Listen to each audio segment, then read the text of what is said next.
A infância está ficando cada vez mais curta. A gente teve aí o fenômeno que foi a denúncia do influenciador Felca e muita gente descobriu o fenômeno da adultização de crianças nas redes sociais. Fenômeno esse que preocupa pais, educadores e psicólogos. E para falar sobre isso com a gente hoje, vamos receber ela, especialista em neurociência do comportamento e sócia do Boa, Sharon Mendes! Essa fera aí, meu! Professora Sharon, que bom tê-la novamente aqui no Boa da Pan, viu? Obrigada, meninos. Obrigada novamente pelo convite. É uma honra estar aqui para tratar de mais um problema, né? Eu venho aqui para falar de problema, então eu peguei a dica. Já vou pedir desculpas. Mas venho para falar de um problema que é muito sério, tá bem pertinente. Falar, né? E você vê que loucura, né, professora? O influenciador, o Felca, né? Ele fez um trabalho que...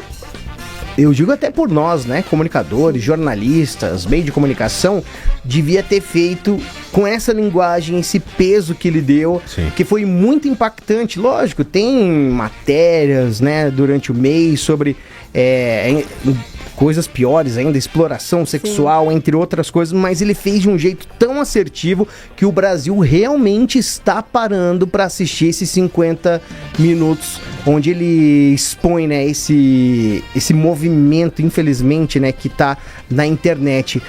E é uma coisa que os pais precisam se preocupar, né, professora? Nossa, muito.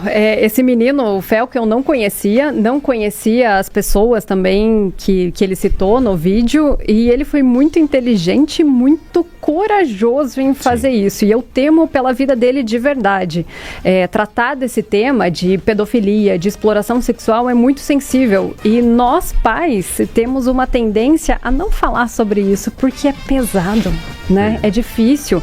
E como falar disso com uma criança? Quando a gente leva isso para o ambiente escolar, já tem uma outra situação. Nossa, mas estão falando disso no ambiente escolar? Será que, né, já vem um outro viés de levar para esse outro lado, né, que não é educação? Então ele foi muito assertivo, primeiro, que ele pegou leve, né? Eu acredito que não seja o termo correto adultização, e sim uma erotização, né? Quando a gente trata de adultização, a gente inclui nessa criança, nesse objeto de estudo, né, nesses alunos, os nossos filhos, responsabilidades que um adulto tem. Então, cuidar de um irmão mais velho, ou ali também uma responsabilidade financeira. Então, isso é uma adultização. Mas quando a gente trata dessa exploração corporal, que foi o que ele trouxe, é outra coisa, gente. É erotização. E isso é muito mais pesado. Por isso, ele também foi assertivo em ir por um caminho mais mineirinho, né? Comendo pela bordinha ali, para não sofrer, acredito que seja isso, né? Foi a minha leitura do cenário, para não sofrer tanto ataque também, né? Acho que essa já está pela rede social, né? Para ele poder ter uma entrega maior também do vídeo, alcançar mais pessoas, ele usa esse termo também para não ter muita... Sim, porque o que é um negócio estranho também, porque ele mostra lá isso, o próprio algoritmo que apresenta esses conteúdos para esse tipo de pessoa, bloqueia se o cara coloca, por exemplo, uma denúncia como essa, dependendo da palavra que ele usar ali, ele é bloqueado e cortam o alcance dele. Isso daí é um absurdo. Mas acho que uma questão também que tá pegando nós aqui e o pessoal que nos escuta, principalmente como pais, é identificar, de repente, comportamentos nos nossos filhos, porque a gente não tem como saber o tempo todo o que eles estão vendo, com quem que eles estão falando, principalmente quando depois de uma certa idade, entrando ali na adolescência, eles começam a ter uma privacidade maior online. Como que a gente pode saber? Que sinais uma criança pode dar de que ela está vendo mais do que deveria, está sendo exposta a esse tipo de coisa? Tá, vamos lá. Aqui a gente entra mais uma vez naquela questão do tempo excessivo de telas, ou quanto tempo de tela, ou qualquer coisa relacionada à tela, né?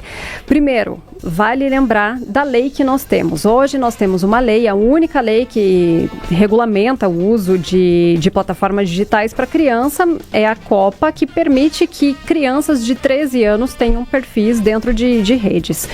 Isso já é um absurdo, né? Porque 13 anos, a criança, ela parece, gente, de verdade, que eles são pra frente, né? Nossa, a adolescência tá muito pra frente, eles são mega agilizados, sabem de muita coisa, têm muito acesso à informação, só que eles estão em formação, né?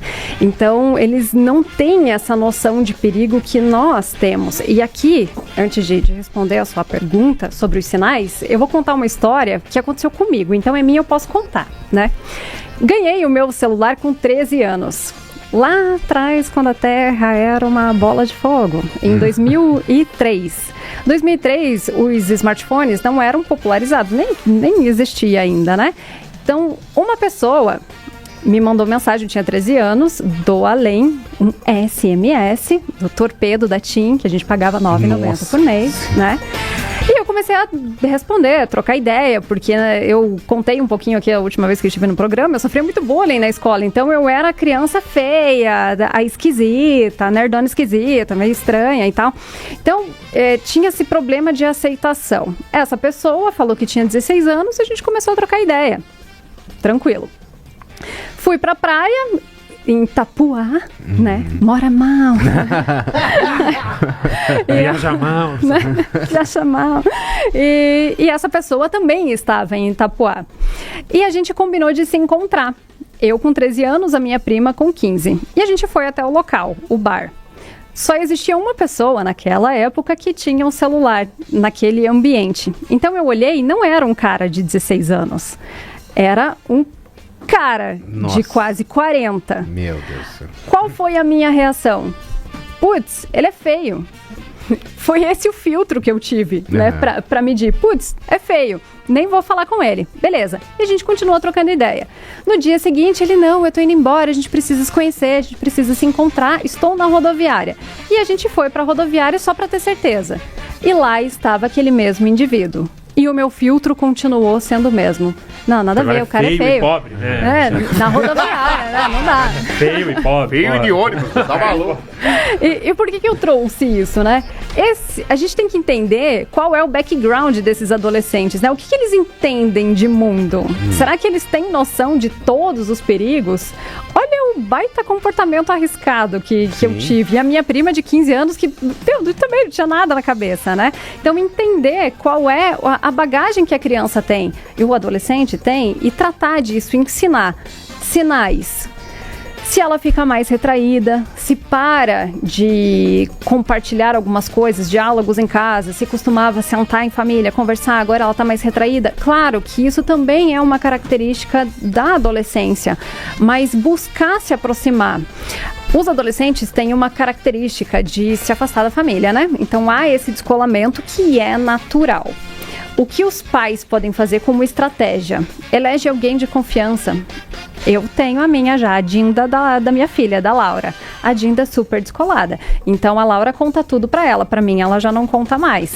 Então, criar essas pessoas estratégicas para serem o suporte dessa criança, desse adolescente também, né? Para que ela tenha alguém de confiança que consiga instruir, dar direcionamento pra ela.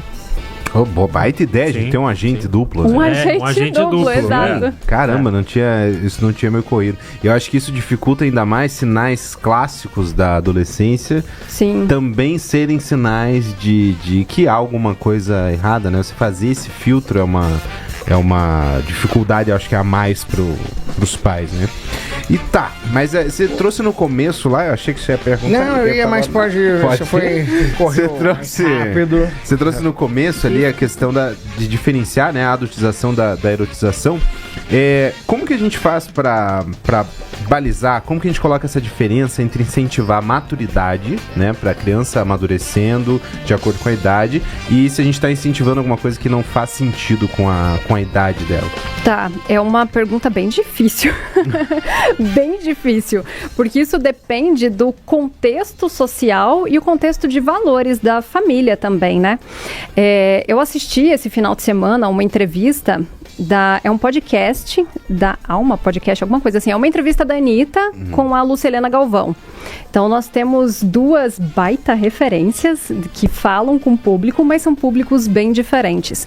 E foi muito interessante porque, querendo ou não, um público da Anitta também é infantil. Sim. Né? Tem uma parcela grande. Não vou falar da outra. Então ela tem um público infantil grande. E foi muito interessante porque nessa entrevista ela colocou...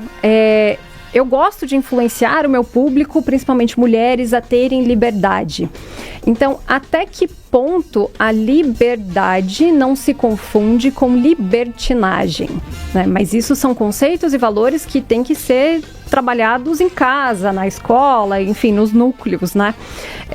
E o que ela trouxe também o sucesso perante a Anitta nessa entrevista é ter dinheiro, ter a sua liberdade financeira. Não que isso esteja errado, mas ela conquistou tudo isso com o trabalho dela, com uma grande maestria. Eu sou fã da Anitta também, acho que ela é uma baita de uma empreendedora. Mas o que ela produz de conteúdo, será que está adequado para as crianças? Será que está adequado para os adolescentes? Aí isso vai depender de cada um, né? Dos seus núcleos familiares avaliarem tudo aquilo. Então, eu não deixaria minha filha ir num show onde eu sei que a base musical, não falando da Anitta agora, mas de outros artistas aí, como a MC Poquinha, que o público dela também é infantil, né? Deus Deus. Então, eu não deixaria minha filha estar num ambiente onde a música é senta, senta, toma, toma. Né? E nem assistir esse tipo de conteúdo dentro das plataformas digitais. Porque aqui a gente tem uma outra questão. Como é formada a visão de mundo do indivíduo? De onde vem a educação? Ela vem da família? Ela vem da escola? Não, a formação do ser, ela é feita de forma constante, de todos os lugares. Então, quem está nos assistindo agora está sendo formado também, né, devido a essas informações, o contexto onde ela vive, os amigos que ela tem, enfim, a gente está a todo momento ali deixando a nossa semente e pegando a sementinha do outro, e há essa troca constante, né? Então, hoje, dentro do seu valor, dentro da sua visão de mundo, quando os seus filhos têm dúvida, para onde eles correm? Será que eles correm para o Google, para o influencer? Perguntam para vocês? Será que essa resposta vai vir dentro daquilo que você acredita? Será que ela está dentro dos seus valores? Então é um compilado de coisas, né? Um emaranhado de situações. Aqui eu gostaria de citar um autor, o Bronfenbrenner. Então ele fala que a construção do ser é feito em camadas, como se fosse uma cebola, né? Então o núcleo dessa cebolinha é a família. Então são os pais, os irmãos. Aí a segunda camada é a escola. A terceira é o ambiente de trabalho dos pais, os amigos dos pais, e tudo isso vai formando aquele ser.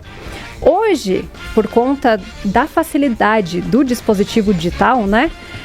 Quanto menor o dispositivo, maior o problema. Então, hoje esse dispositivo, ele está lá dentro do núcleo dessa cebola. Quem está falando com essas crianças? Quem está formando esses valores? Caramba. Mas eu acho que a gente tem que ver... É difícil, né? É difícil. Porque como que a gente vai proteger, mas sem também afastar totalmente da tecnologia? É difícil, né? A gente ir achando esse meio termo, né? É uma construção social, né? Por isso que eu vejo que é um problema já de política pública. Agradeço muito ao Felca por ter trazido essa pauta mais uma vez para discussão. Por quê? Porque nós precisamos nos unir. É como o uso de cinto de segurança. Na época que foi, né, feita a lei ali, aprovada a lei para o uso de cinto de segurança, e até hoje a gente vê cartazes, vê isso sendo tratado na rádio, na TV, em todos os lugares. O se beber não dirija. Pô, há quanto tempo você vê isso? Sim. Sinal que a educação demora, né? É um processo. Então isso que nós estamos fazendo aqui é muito valioso. Parabéns. Obrigado, professora. E até gancho com o que o Thiago falou, os pais, e eu me coloco nesse grupo, Sim. Como incentivar a maturidade dessas crianças sem cair nessa adultização que a gente vê, inclusive a gente vê nas redes sociais até de conhecidos e tal, colocando a criança como um mini adulto, assim, sabe? É uma coisa que a gente olha, vê, eu falo, poxa, não precisava, né, fazer isso com o próprio filho. Queimar a etapa, né? Queimar a etapa. E isso, assim, são vários níveis, tá? O nível que a gente viu no vídeo do Felca, quem teve a oportunidade de assistir vai ver que os pais e mães autorizavam aqueles adolescentes, aquelas crianças, a irem passar um fim de semana numa casa que, sei lá, Deus, o que acontecia naquilo com aquele influenciador, acho que Ítalo, né? Ítalo, alguma coisa. Santos. Imagina, os pais autorizavam. Só que daí também são outros 500, questão, né? Social, econômica, um monte de coisa que também é responsabilidade do governo chegar nessa galera para poder passar informação e que se torne conhecimento. Porém, tem um nível aí que é muito próximo de usar a criançada, deixar elas livres nas redes sociais e ser meio que um mini adulto naquilo, né? Então acho que isso é um pouco preocupante, na minha opinião. Pouco não, muito, porque vai se tornar outra coisa lá na frente. Como fazer esse balanceamento, saber, porque a gente tá vivendo numa era totalmente diferente da nossa. Eu digo por mim, quando era criança, né? O máximo ali que tinha de mau exemplo era a banheira do Gugu, o Tchan lá com a garrafa. Mas até a nossa percepção era diferente, né? A gente olhava muito com um olhar de criança mesmo as coisas. E hoje a gente vê aí adolescentes, quando você vê a galera da escola passando aqui na frente, você passa por eles, cara, cada papo que você fica horrorizado. Eu, quando era criança mesmo. Então, assim, são coisas que a gente fica preocupado, né? A questão da maturidade e da adultização. Como incentivar a criança a ela ser madura na hora certa, ela entender, ter uma visão de mundo de criança, mais aquela com segurança, né? Tá, é que aqui são vários problemas diferentes, tá? Então tem a adultização, a erotização e o acesso livre à internet. O problema está em crianças que são influencers hoje, e isso, ao meu ver, é bem delicado. Mais uma vez, indo contra a lei, né? Que hoje a lei que a gente tem é 13 anos. Só que se a gente for pesquisar a fundo, a lei não precisa ser a fundo, não. Tem um baita de um livro chamado Geração Ansiosa, que eu já deixei aqui na vez passada, que o Reddit fez um estudo gigantesco sobre isso, né? Então, acesso livre à internet, não. O que você faz quando vê uma criança sozinha na rua? Você vai procurar o responsável. E aí? Agora ela tá 4, 5, 6, 7, 12, 17 horas sozinha dentro da internet? Não, aí já tá errado. É necessário a mediação. Então, alguém dando uma orientação, dica prática em casa, limitar o uso, limitar plataformas, celular no quarto, não! Pegando o gancho da banheira do Gugu, né? Então, na nossa época, o acesso a esses conteúdos mais eróticos, se não viam da TV aberta ali, era o quê? A Vera Fischer na Playboy, né? E tava ela lá parada. Hoje, grande parte do consumidor deste público de vídeos pornográficos são crianças de 6, 7 anos. Nossa! Então, isso é muito delicado e muito prejudicial. O acesso livre, ele não, de verdade, assim, até uma determinada idade, ali os 13 anos, ele é um pouco delicado. Por isso que a gente precisa trabalhar também a prevenção através da criança. Então você tá jogando online, criança, veio um amiguinho e te chamou para sair da plataforma e falar contigo no privado ali, no WhatsApp. O que você faz? Então é falar sobre isso com as crianças, né? Ensinar, mostrar os perigos para ela. Esse é uma outra questão, mostrar que existe perigo, sim. Claro, tudo dentro dos seus valores, dentro da idade de cada um, né? Sim, outra questão que foi levantada aqui de não afastar totalmente da tecnologia, trazer uma história minha até aqui, que eu passei por isso com minha filha esses dias. Porque do mesmo jeito, você veja, ela mostrou alguma coisa ali que ela tava vendo, e aí quando passam assim os canaizinhos que vê mais e tal, e tinha uma moça que a foto de perfil dela com um baita de um decote enorme assim e tal, e aí eu falei, filha, isso aqui, você vê isso aqui? É isso aqui que você tá vendo? Aí ela fala, que ela faz live de jogo. Aí eu falei, como é que eu faço agora pra abordar esse negócio? Porque ao mesmo tempo que eu não quero dizer pra ela, mulheres não podem tirar esse tipo de foto, eu queria dizer pra ela que não fazia sentido. Não faz sentido isso, a forma como essa moça tá se mostrando pras pessoas com o jogo. Isso não faz sentido. Então talvez não seja o objetivo. E isso foi bem difícil de colocar. E daí eu tentei perguntar pra ela. E aí funcionou melhor do que eu tentar falar. Porque daí eu falei, mas você acha que faz sentido? Você vê alguma coisa de estranho? Se você comparar a foto dela com as outras fotos de perfil, que daí os outros de jogo, eles, tipo, Jazz Ghost, uma outra menina que ela vê também, era foto com desenho, era foto com o próprio jogo. Então você olhava e via, esse é um canal de jogos, sabe?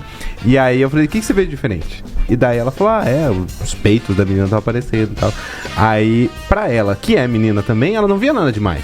Sim. Só que daí ela notou a diferença. E aí ela falou, é meio esquisito mesmo. Ela talvez não soubesse me dizer exatamente o que era. Sim. Mas pelo menos criou aquela coisa tem alguma coisa diferente aqui. Tem alguma coisa esquisita comparado com o resto que eu vejo. E aí, ao mesmo tempo, eu não posso falar pra ela não veja só. Primeiro, porque isso vira um convite, né? Daí ela vai atrás de ver na primeira oportunidade. E segundo, porque ela também sozinha vai ver coisas sobre...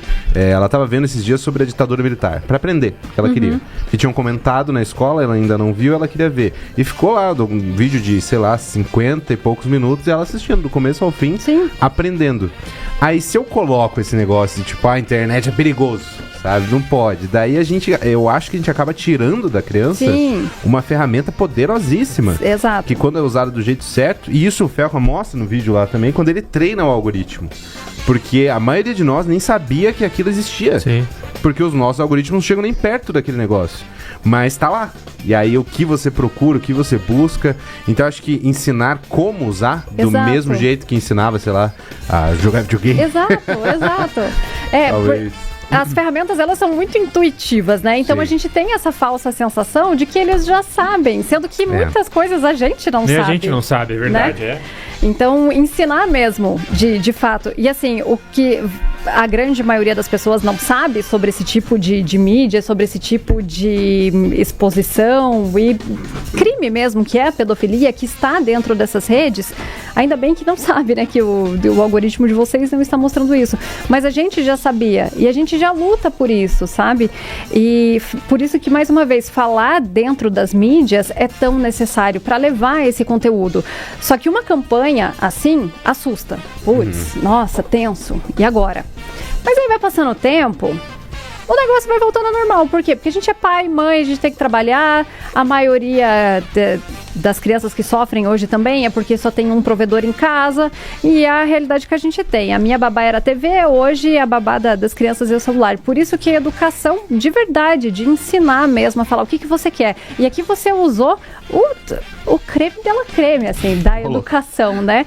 Que é a retórica, é perguntar. E aí, faz a criança achar a resposta, sabe? Faz ela refletir sobre isso. É a melhor coisa. A melhor coisa. Muito mais do que impor regras, né? Então, em casa, construir regras junto. Falar sobre isso mesmo. Falar que se você sair da plataforma de jogo para falar com alguém no privado, o que você acha que vai acontecer? Quem que você vai encontrar? Você acha que é legal um desconhecido saber onde você mora? Saber o seu endereço? E trocar essa ideia papo reto, assim, com a criança. Funciona. Gente. Às vezes uma não pode. Esse tema aí sobre a adultização, e até bem analisado pela Sharon, nossa professora hoje está aqui, especialista no caso do vídeo do Felca, né? A erotização. Ele usou outro termo ali para questão de alcance e tudo mais.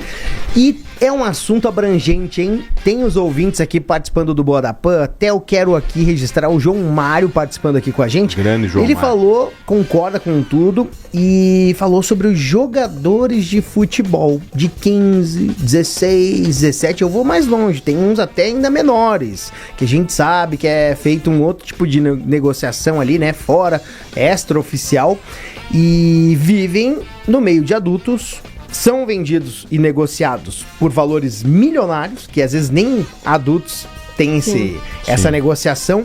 Isso também é adultização, né, professora? Eu, pelo menos, digo por mim, eu concordo com o ouvinte aqui. Realmente, a gente sabe que movimenta o mercado, tudo mais. Tem pais agora que vão falar, mas tá fazendo esporte, não tá lá no morro, não tá, né? Eu sei, mas também a criança ali, a mentalidade dela já muda bastante, né? Ela já tá ali como um adulto. Eu digo os mais novos, ali acho que 17, 18 já tá ali encaminhado, mas eu vejo, assim, crianças mesmo ali que já estão nesse meio. Sim, futebol, sofrem com essa pressão, né, de ter que entregar resultado, ter que performar e muitas vezes lidar com a frustração dos pais que colocam esse peso na criança, né? Então, sim, também. E puxando, como que é o nome dele? É o João Mário. João Mário. Muito obrigada, João Mário, pela sua colaboração. Aproveitando esse gancho, né? Tem um documentário no Netflix que pega toda a parte ali de ginástica artística e dos abusos também que essas crianças sofreram, sim. né? Então, como isso é importante, esse assunto é importante a gente tratar não só no meio digital, mas em todos, né? Porque se você gosta de futebol, você vai aonde? Vai assistir, vai no boteco assistir com seus amigos, vai no estádio, né? E tá naquele meio. Se você gosta de jogo, você tá onde? Se você gosta de criança, você está onde? Então esse assunto ele é muito delicado, né? E a importância de se tratar tanto fora e dentro da internet também. Pois é, professor, e dentro das escolas, assim, como é que funciona o papel da escola, dos educadores, até de repente isso ser abordado na escola de alguma forma? Como que isso... Aí depende de cada município, se é escola particular dentro da diretriz de cada escola particular, mas num geral, assim, tratar desse assunto é muito complicado, porque eu comentei, né, no início da entrevista, que os pais muitas vezes vão contra. Verdade. Achando que, estão falando de sexo na escola? Como assim? Não, calma, não é bem assim. Sim. Então, uma boa estratégia para lidar com isso é fazer uma reunião de pais antes de falar desses assuntos, alinhar com os pais, fazer uma construção em conjunta, né? Dentro do que cada um entende por correto ali, dentro daquela comunidade, construir estratégia junto e tratar com essas crianças em sala de aula e também com as famílias em casa. Mas sim, a escola tem um papel gigantesco. Porque às vezes a criança passa por isso em casa, às vezes, né? Como esse lance de adultização, erotização, como é falado, e às vezes ela pode expor isso justamente por ouvir falar dentro da escola, né? Por se sentir segura. Até 90 ou quase 90, agora não lembro o dado correto, dos abusos que as crianças sofrem são por pessoas próximas, né? Então é em casa ou no ambiente onde ela deveria se sentir segura, né? Por cuidadores, enfim. E também agora dentro da internet, que não deixa de estar em casa também. Né? Ó, uma notícia que tá aqui hoje, né, saindo no Brasil todo, que é com o vídeo do Felca, a CPI da sexualização de crianças foi protocolada no Senado com 70 assinaturas. Então, agora vai, né, correr todo aquele trâmite, tudo, né, pra começar aí ouvir, sei lá, influenciadores, plataformas, Big Tech, sei lá o que vai acontecer por aí. Mas... Sharon, tem algo efetivo acontecendo? Políticas públicas, instituições, tem algo efetivo rolando ou ainda está tudo a Deus dará e vamos ver o que vai acontecer lá na frente? Não, coisas rolando tem, né? Em muitos municípios isso é tratado já dentro das escolas. A Guarda Municipal tem um trabalho muito legal aqui de Curitiba, onde eles fazem um teatrinho de fantoche, com um sinaleiro do toque, onde pode, que não pode. Mas agora, material escolar, venho por meio deste informar que nós somos os primeiros a publicar um material didático voltado para as escolas sobre o uso consciente de telas e também desenvolvimento de habilidade socioemocional, que com a intenção de proteger as crianças, né? Esse material se chama Superação, é voltado para o 3º, para o 4º e para o 5º ano, e nós estamos agora apresentando para os municípios para encaixar esse material, que não é só para o aluno e para o professor, é uma formação de professores que trata de toda essa problemática e inclui a família também, através de oficinas, enfim. Então, pela Compass Editora, nós estamos trabalhando nisso arduamente e é um processo. E fica aqui também, né, para os pais, mães estão vindo Boa da Pan, né, não é só dentro de sala de aula que a coisa vai mudar, então a gente precisa também de vocês em casa aí, os tios, tias, avós, né, todo mundo tem que fazer isso mudar. E agora, né, eu imagino que com essa leva, né? A gente viu notícias, Câmara de Vereadores, Assembleia, todo mundo se mobilizando para ter essas leis. E eu acho sim importantíssimo que essas empresas, né, de tecnologia, né, que detêm as redes sociais, gente, é um absurdo. Quem não viu o vídeo, veja como o algoritmo funciona. E pais e mães que às vezes vocês postam da ingenuidade ali, sem maldade nenhuma, um treino do seu filho, da sua filha ali na piscina, alguma coisa do tipo, gente, muito cuidado, tá? Ginástica. Veja o vídeo do Felca que você vai entender aqui a preocupação nossa de pais e mães aqui no Boa da Pan hoje, para você ver como que o negócio funciona. O algoritmo é um negócio terrível. Ele funciona pro bem, para as coisas que a gente, né, tá habituado ao trabalho, mas também funciona muito bem pro mal. Então, você tem que ver como funciona e tenha cuidado com as imagens que você posta do seu filho nas redes sociais, tenha muito cuidado mesmo e veja o vídeo, pra você entender o que eu tô falando do algoritmo. Então, eu acho que eu espero agora que com essas leis, né, as coisas comecem a mudar. Leis não, né, tá sendo ainda discutido para ter algo mais, assim, severo. E mude, porque as crianças merecem, né, todo o cuidado do mundo, né? E vale fazer um alerta também, não só o que os pais postam, mas o que as crianças assistem, como vocês trouxeram aqui também. E YouTube Kids. YouTube Kids não foi feito para crianças. Ele foi feito para vender anúncios. Existe pornografia lá? Sim. Existe decapitação? Sim. Existe violência extrema? Sim. E esse tipo de conteúdo que é mais agressivo, ele tende a ser sugerido com uma maior frequência também. Cara, gente. Olha, a professora Sharon Mendes, quero agradecer demais a tua presença novamente aqui no Boa da Pan. Volte mais vezes e a gente encontra você como nas redes sociais pro pessoal ficar ligado. Vamos lá, o meu Instagram é Sharon com E, S-H-E-R-O-N, Mendes, neurobióloga. Então, Sharon, Mendes, neurobióloga. Boa. Assim também é o meu YouTube e tudo mais. Tá tudo lá. Tá tudo lá no...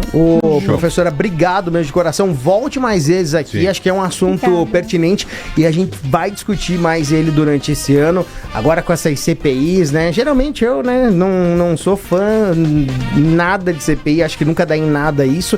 Porém, a gente vai ficar em cima agora, né, dos nossos vereadores, deputados, senadores, para ver se algo efetivo acontece. Que agora, se o Brasil não se mexer e talvez parta daqui uma mudança, né, nessas redes sociais. Certeza. Então vamos aguardar. Obrigado, viu, professora? Obrigada. Salva de palmas, Sharon Mendes aqui no Boa da Pan. essa fera aí, meu. Intervalo e a gente já volta, fica aí. Você está ouvindo o Boa da Pan, a hora boa do seu rádio. Jovem Pan, a rádio oficial da Katy Perry em Curitiba. Katy Perry! 16 de setembro, na Liga Arena. Jovem Pan.